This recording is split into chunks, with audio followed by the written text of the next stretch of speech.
Mariana Moyano, contanos un poquito, qué significa este nuevo libro del Negro Raimundi, que lo has acompañado en su presentación acá en La Plata.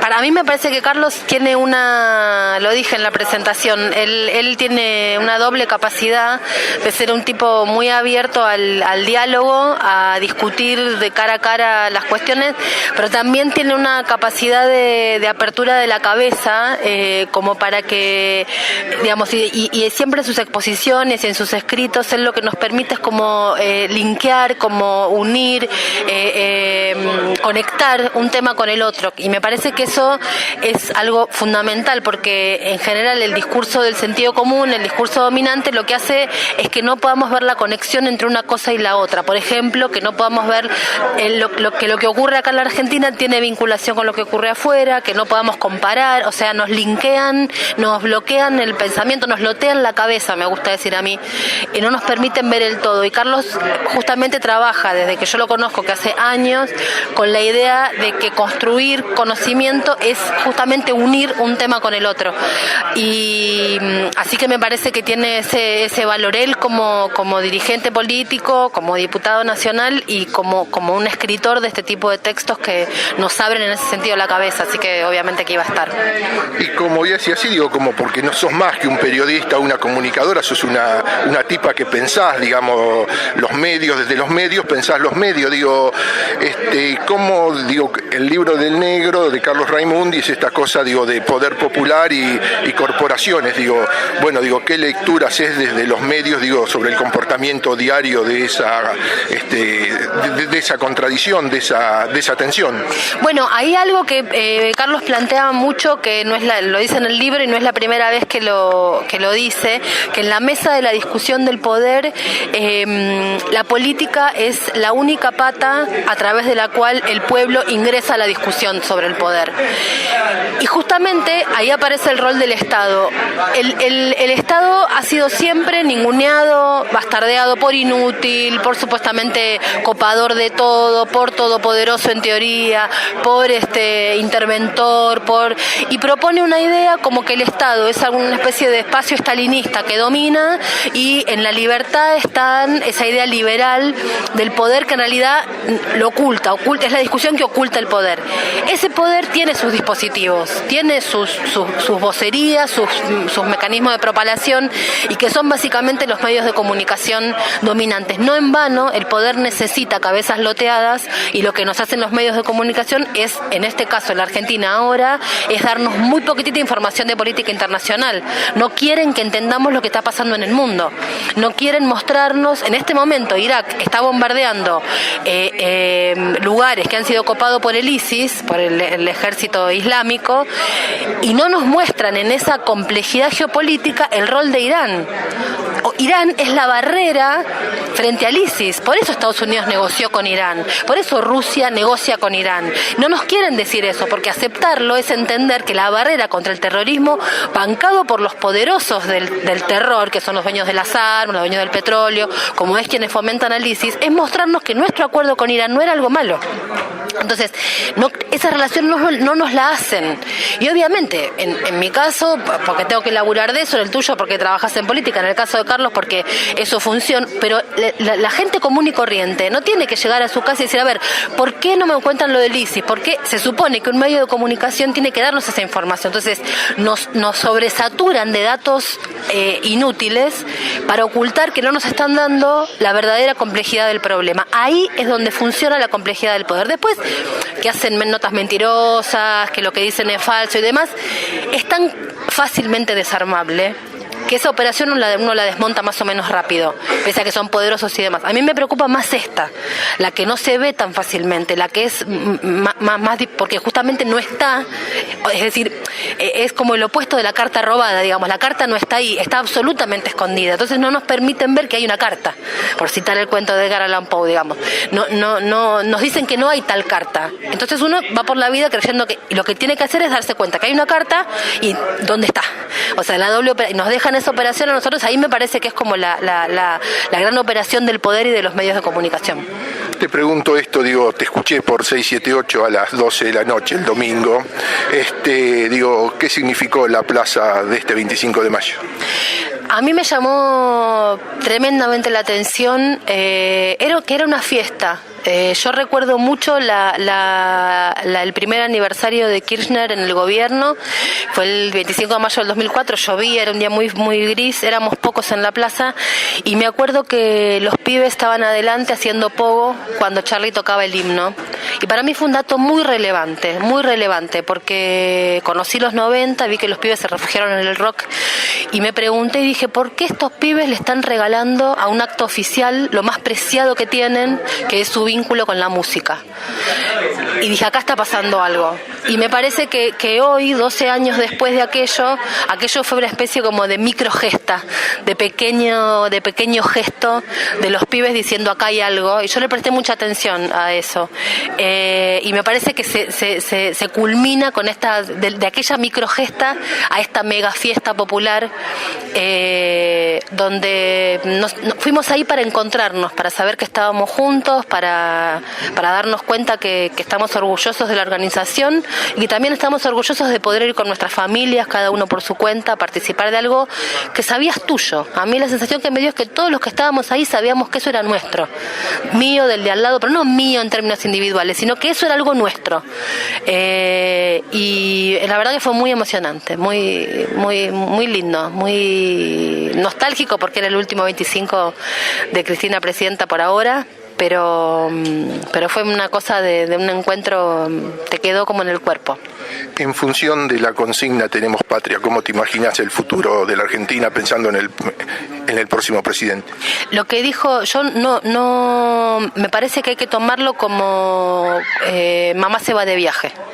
Entonces estará en nosotros ver si somos unos niños adolescentes que queremos que siempre nos laven la ropa, nos hagan la comida y cuando lleguemos a casa tener la comidita lista, o si ya pasamos a ser seres adultos y nos hacemos cargo de nuestro país.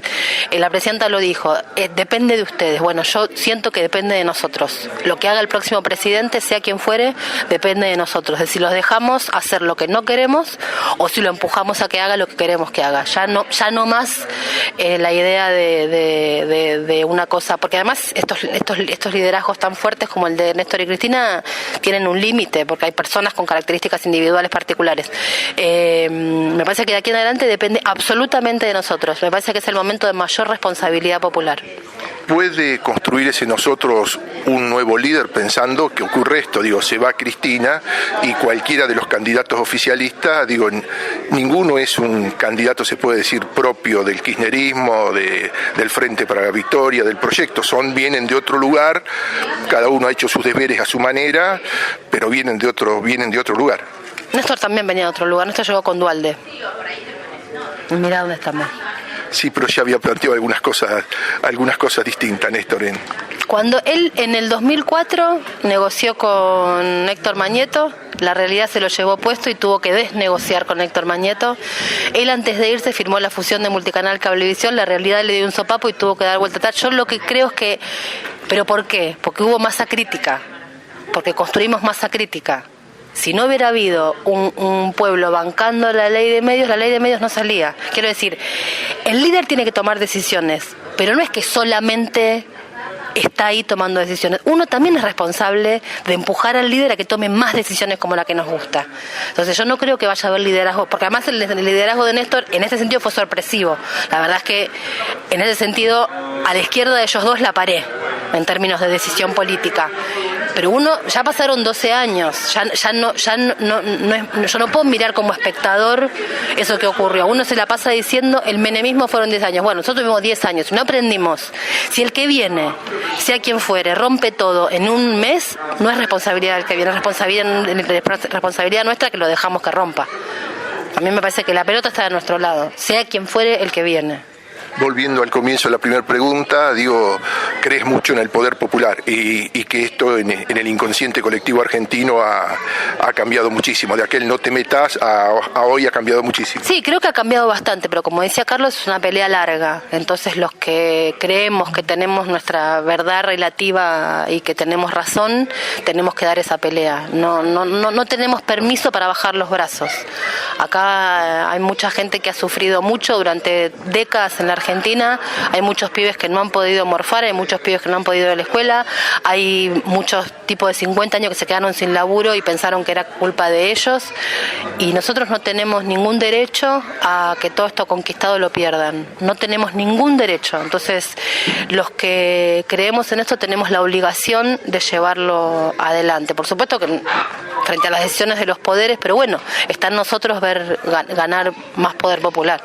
Te hago las dos últimas preguntas. La anteúltima, digo, una cosa que siempre me persigue en el pensamiento, y es cómo se construye el medio desde lo nacional, popular, desde el proyecto, que realmente sean masivos y enfrenten realmente a Clarín. Alguna vez te lo pusiste, porque si vamos en el ranking en el rating, de 6, 7, 8 y los de TN están en el mismo rating. El problema es el papel. Es el papel, donde en el papel La Nación y Clarín ganan muy fuertemente, a pesar de que hay medios, así, que ascriben al pensamiento nacional y popular. Sí, a mí no me preocupa tanto La Nación en ese sentido, me preocupa sí más Clarín, porque La Nación yo sé que todos sabemos que es un diario de derecha, todos sabemos que fue siempre el diario de la oligarquía, todos sabemos que responde a Bartolomé Mitre, todos sabemos que él sacó ese diario para mantener su poder político como presidente en su momento. O sea, a mí no me preocupa un diario de derecha. A mí me preocupa Clarín porque es una corporación que no me dice que lo es. Y ahí es donde está la trampa. Entonces, eso en primer lugar. Segundo, me parece que tiene que ver la calidad.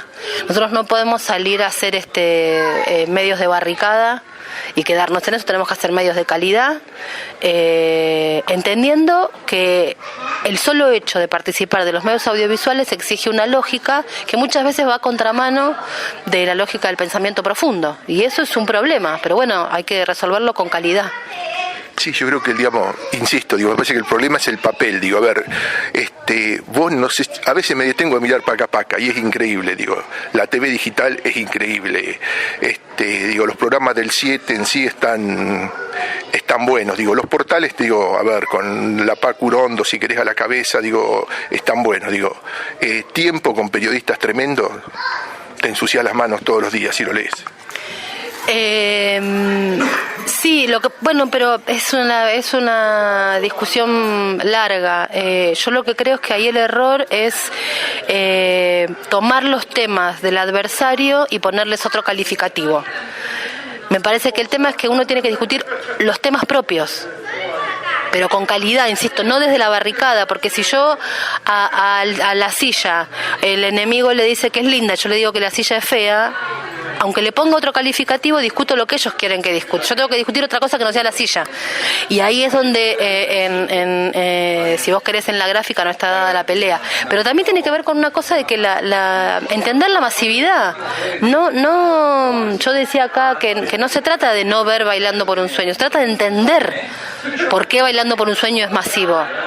Porque si yo no lo veo, no lo entiendo. Y si no lo entiendo, no puedo ver cómo construir lo mío. Tengo que saber, como decía Silvio Frondizi, tengo que saber qué piensa, tengo que leer La Nación para saber qué piensa el poder detrás de los gobiernos. Bueno, es lo mismo.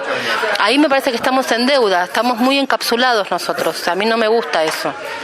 Y por último, ¿cómo crees que sigue la ley de medios cuando, Clarín todavía no se adecuó?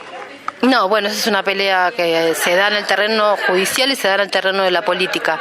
Creo que ahí hubo un error de nuestra parte, que fue poner todas las expectativas en el cumplimiento de un articulado de una ley, cuando tiene que ver con algo mucho más grande. Ahí fue un error de construir una especie de fecha mítica del 7D, que de hecho ocurrió el 7D en términos jurídicos, pero me parece que entonces provocó una gran desilusión. Me parece que eso es un error propio, ponerlo como una especie de meta, como una especie de con la ley de medios vos nunca tenés un lugar de llegada, porque todos los días se construye sentido nuevamente, las tecnologías avanzan y tenés que dar esa disputa. Entonces hay que entender, por ejemplo, que ahora vos querés llegar a los pibes, no llegás con los diarios, no llegás con la televisión, llegás con las microcápsulas en internet. Los pibes ven televisión distinto que nosotros, tenemos que conocer eso, entenderlo, qué es el fenómeno Netflix, por qué los pibes ven YouTube, y nosotros no estamos discutiendo eso. Querés llegar a los pibes, no a los pibes politizados, a los otros pibes. Bueno, ahí tenemos que saber meter. ¿Cómo? Con cortos de calidad. Hay mucha gente que lo está haciendo. haciendo. Y llega. Y después esos cortos terminan siendo programas de la televisión pública, pero pasó un año hasta que nosotros descubrimos ese recorrido. Bueno, no estamos operando ahí. Y ahí vos no tenés ningún tipo de restricción legal, por ejemplo. No digo que sea un camino fácil y directo, pero bueno, Clarín hace 60 años que hace esto. Nosotros hace apenas 5 que empezamos a discutir. Entonces es imposible comparar. O sea, hace 60 años con los gobiernos, ellos poniéndole el revólver en la cabeza a los gobiernos, con los gobiernos entregándole todo. Bueno, 60 años contra 5, digamos que es una disputa complicada para verla solamente así. Y ahora sí, no te jodo más, estamos cerca del Día del Periodista. Digo, pensando en eso, en los pibes, ¿qué decís? ¿A los pibes que estudian periodismo? Sí, claro. Sí, a mí el Día del Periodista nunca me importó demasiado, la verdad, porque me parece que es una fecha hipócrita. Porque si vamos a reivindicar a Mariano Moreno, tenemos que reivindicar al revolucionario, no al periodista profesional, asceta, neutral, objetivo, que no existe. Tenemos que reivindicar a ese Mariano Moreno. Entonces, si hacemos desde ahí, lo que digo es que a mí me parece que lo más importante es la lectura de los libros y la lectura de la realidad, pero la lectura profunda, no la lectura superficial, banal, repetir como un loro, sino tener autonomía del pensamiento. Más allá de la posición política de cada uno, tener autonomía en el pensamiento, que uno cuando es periodista es lo que lleva adelante, lo haga explícito o no.